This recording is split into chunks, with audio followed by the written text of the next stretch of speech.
bukanlah menurut lama cepatnya, tapi kita ini melakukan kehendak Tuhan ini adalah seturut apa yang diajarkan Tuhan Yesus kepada kita, supaya kita betul-betul mendapatkannya. Nah, jika kita tidak menurutinya dengan taat dan setia, tentu kita tidak mendapatkannya. Tidak mendapatkannya bagaimana janji-janji Tuhan kepada kita. Karena jelas di sini tadi katanya kepada kita tadi, sebab jika kamu hidup menurut daging, kamu akan mati. Tetapi jika oleh roh kamu mematikan perbuatan-perbuatan tubuhmu, kamu akan hidup. Nah, jadi harus kita mematikan perbuatan daging kita ini, kehendak daging kita ini, ego kita ini, tinggi hati kita ini, keras kepala kita ini. Harus kita matikan itu. Jika masih ada itu, kita tidak akan mungkin. Tidak akan mungkin. Walaupun kita mengatakan saya ini anak Tuhan, walaupun kita mengatakan saya ini hamba Tuhan, jika kita masih ada ego kita masih mementingkan diri kita sendiri, itu berarti masih dipertanyakan. Ayat 14 mengatakan kepada kita, semua orang yang dipilih roh Allah adalah anak Allah. Nah, jadi kita ini dipilih. Makanya kita melihat di mana di Matius mengatakan banyak orang datang, sedikit yang terpilih. Nah, jadi kita ini Bapak Saudaraku, maunya kita ini adalah yang terpilih, bukan hanya datang. Bukan datang hanya sebagai orang Kristen. Bukan yang mengatakan saya ini anak Tuhan. Bukan sekedar kita ini mengatakan saya ini pengikut Yesus. Buktinya, buahnya. Dari buahnya lah kelihatan. Jadi makanya tidaklah gampang menjadi pemilik kerajaan surga, Bapak Saudaraku. Jangan seperti dunia mengatakan. Kalau dunia mengatakan adalah asal kamu percaya, kamu sudah selamat. Oh, gampang kali. Sedangkan anak camat aja susah. Sedangkan menjadi camat aja susah. Apalagi menjadi anak raja segala raja. Tidak segampang itu, Bapak Saudaraku. Makanya kita harus kembali baca Alkitab. Ayat 15 mengatakan kepada kita, sebab kamu tidak menerima roh perbudakan yang membuat kamu menjadi takut lagi, tetapi kamu telah menerima roh yang menjadikan kamu anak Allah. Oleh roh itu kita berseru, ya Aba, ya Bapa. Nah, jadi oleh roh itulah kita bisa berdoa, berseru kepada Tuhan. Bukan karena kita berdoa karena kesusahan kita, bukan karena kita berdoa karena penderitaan kita. Bukan itu. Kita berdoa karena kita sudah menjadi anak-anak Tuhan. Kita berdoa, bersyukur karena kita sudah menjadi milik Tuhan. Karena kita itu bersyukur kepada Tuhan karena kita sudah dibeli dengan lunas. Kita itu bersyukur kepada Tuhan karena kita itu sudah penuh dengan Roh Kudus. Nah, jadi kita itu bersyukur, berdoa, bersyukur, ya Bapa, ya Allah, ya Bapa. Jadi jika kita tidak menyadari kita ini siapa, ya tentu kita tidak ada perubahan. Tidak perubahan, masih sama seperti yang belum mengenal Tuhan Yesus. Walaupun kita mengatakan saya ini Kristen, walaupun kita mengatakan saya ini anak Tuhan, walaupun kita mengatakan saya ini pengikut Yesus, jika belum ada perubahan, ya masih dipertanyakan. Berarti masih kita saja mengatakan kita ini menjadi anak Tuhan. Nah, jika kita sudah memang betul Tuhan sudah memilih kita, tentu kita sudah tahan banting. Sudah kita tahan menghadapi segala macam tantangan.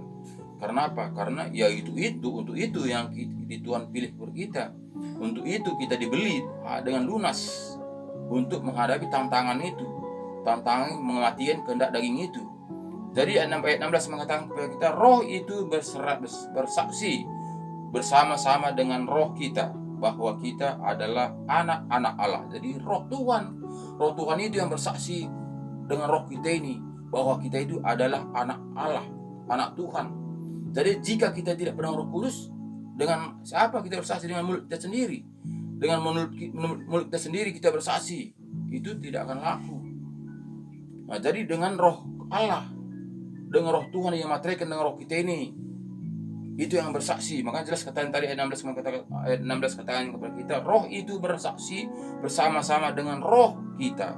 Jadi roh Tuhan itu bersaksi dengan roh kita ini bahwa kita adalah anak-anak Allah. Jadi itu membuktikan roh Allah tadi, roh Kudus tadi dengan mematikan roh kita ini, itu dimateraikan, itulah yang bersaksi bahwa kita itu adalah milik Tuhan. Jadi bukanlah dengan mulut kita ini yang bersaksi, saya ini anak Tuhan, saya pengikut Yesus, saya orang Kristen, itu masih dipertanyakan. Jadi Bapak Saudaraku, marilah kita kembali kepada Alkitab. Taat dan setia, kita akan mendapatkannya, menemukan bagaimana sebetulnya menjadi anak-anak Tuhan, pelaku firman kebenaran.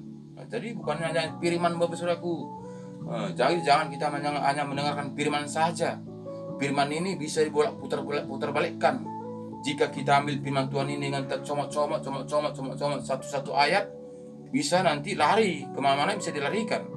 Karena kalau satu ayat kita comot, bisa dikait-kaitkan dengan ayat lain, ayat yang sini lain, disambung-sambungkan, dia bisa jadi lari dari seturut dengan tema. Jadi kita itu harus membaca firman Tuhan ini seturut dengan tema. Jadi bukan firman Tuhan ini kita comot-comot satu ayat, kita ambil, kita melihat seperti dunia mengatakan dia mencomot-comot ayat emas, ayat kesenangan, ayat favorit. Itu bukanlah anak-anak Tuhan. Kalau kita hanya mencari ayat firman Tuhan ini yang enak-enaknya saja, kita mencomot-comot firman Tuhan ini yang mengena dalam hati kita, kita ambil firman Tuhan ini yang menyerangkan daging kita, itu bukanlah menjadi pelaku firman. Pelaku firman ini kita harus utuh firman ini sesuai dengan judul, sesuai dengan tema, apa judulnya di atas. Itu saya ikutkan.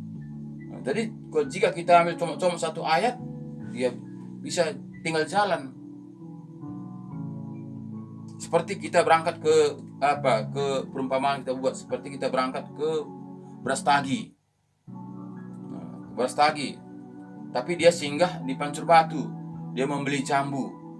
Tapi jika kita putuskan ayat itu tadi, tidak berangkat ke Brastagi, ya tentu dia berangkat ke Pancur Batu beli jambu. Padahal tadi tujuan tadi ya berangkat ke Kebun Jahe, ke Brastagi.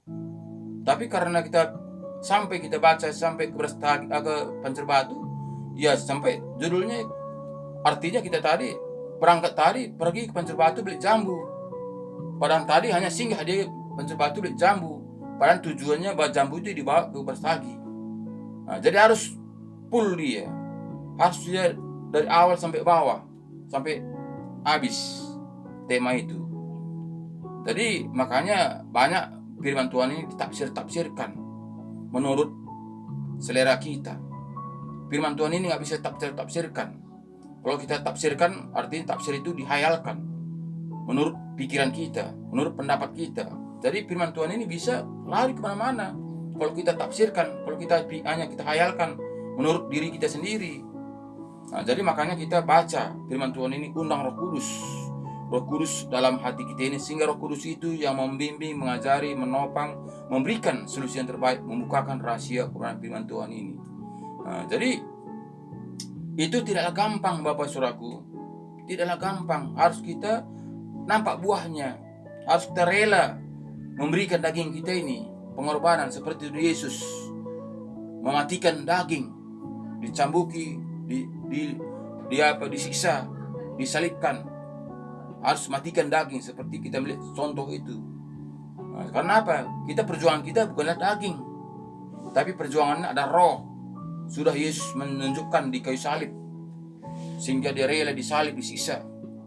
Kalau perjuangan kita daging, tentulah Yesus tidak mau disalib sampai umurnya 33 tahun. Dia tentu mau dia hidup selamanya, kalau memang dialah raja segala raja. Tapi buktinya kita lihat Yesus sampai 33 tahun dia mati, menanggalkan kedagingan ini, sehingga dia datang kembali untuk menunjukkan bahwa dia bangkit. Jadi kita juga Bapak Saudaraku harus kita tahu bahwa kita ini perjuangan kita bukanlah daging, tapi perjuangan kita adalah roh. Ayat 17 mengatakan, ayat terakhir, dan jika kita adalah anak, maka kita juga adalah ahli waris. Maka maksudnya orang-orang yang berhak menerima janji-janji Allah, yang akan menerimanya bersama-sama dengan Kristus yaitu jika kita menderita bersama-sama dengan Dia, supaya kita juga dipermuliakan bersama-sama dengan Dia. Jadi jelas Bapak Saudaraku, kita harus menderita bersama-sama Dia, sehingga kita menjadi ahli prawaris, menjadi penduduk kerajaan sorga, hidup damai sejahtera. Jadi Bapak Ibu Saudaraku, kembalilah kepada Alkitab supaya kita bersama-sama untuk merenungkannya, melakukannya, menaatinya, dan taat setia. Sehingga jika kita melakukan seturut dengan kehendak Tuhan, seturut dengan firman Tuhan, tentu ada perubahan dalam hidup kita. Tidak seperti saat ini egois, mentingin diri sendiri, tidak lagi kasih itu, tidak lagi ada persaudaraan itu. Jadi jika betul-betul kita kembali kepada Kristus, kita ingatkan semalam mana Yesus di kayu salib, kita memperingati Jumat Agung. Jika kita menyadarinya, kita pasti berubah. Kita tidak lagi ada dendam, tidak lagi ada akar pahit. Kita mengasihi, kita ramah, kita peduli kepada sesama kita. Tentu begitu, tentu kasih itu bersemi kembali. Tapi jika kita masih tidak ada perubahan, masih dipertanyakan.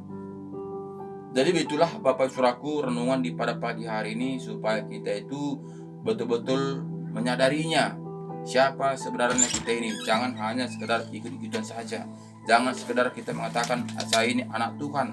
Jangan kita mengatakan saya ini adalah orang pilihan, jika kita belum berubah seperti Yesus ajarkan kepada kita. Terima kasih, Tuhan Yesus memberkati kita semua. Shalom.